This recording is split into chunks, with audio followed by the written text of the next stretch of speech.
Un des serpents les plus venimeux, la piqûre des frelons, peut aussi être mortelle.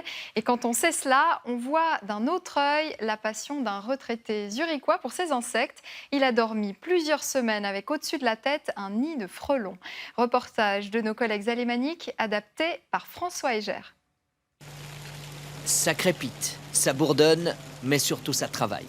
Dans un endroit pour le moins inattendu, ici dans la chambre à coucher de Hans Luder, plusieurs centaines de frelons construisent depuis le mois de mai un gigantesque nid.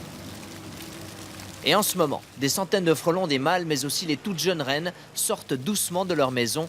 Jamais notre retraité de 80 ans aurait pensé que le nid deviendrait aussi gros. Je n'aurais jamais pensé que ça pourrait donner quelque chose. D'abord, c'était vraiment tout petit, la forme d'une prise électrique.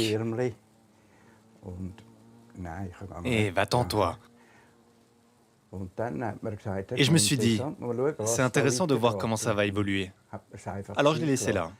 Et le virus du frelon s'est rapidement installé. Notre retraité a commencé à observer ses insectes préférés, à filmer lui-même leur développement, à voir comment les reines ont pondu leurs premiers œufs, comment les premières travailleuses ont commencé à construire leur petite ville, d'abord sur la tringle de rideau. Aujourd'hui, plus de 700 frelons vivent ensemble dans ce gigantesque nid.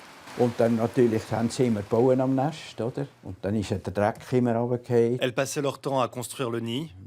Il y avait toujours de la saleté. Puis une larve est tombée, et si on ne la ramasse pas tout de suite, elle commence à sentir mauvais. C'est à ce moment-là que j'ai bougé le lit et que j'ai ensuite changé de chambre. Sur le mur de la chambre, les traces d'excréments. Mais malgré tout, la femme de Hans, Nelly Luder, s'est montrée compréhensive. Elle n'a pas demandé à son mari de détruire le nid. Je n'ai rien dit. C'est lui qui a décidé de dormir ici, pas moi. Moi, ça ne m'a pas dérangée. Je regarde quand même tous les matins ce qu'elles ont fait pendant la nuit. Un frelon et une reine dans une de leurs dernières chances de s'accoupler. Avec l'arrivée du froid et des premières nuits de gel, toute la communauté de frelons meurt. Seules les jeunes reines les plus fécondes survivent. Et elles partent à la recherche d'un nouvel endroit de nicher pour le printemps prochain. Heureusement, Hans Luder ne devra pas attendre aussi longtemps. Il pourra bientôt de nouveau dormir tranquille dans sa chambre à coucher.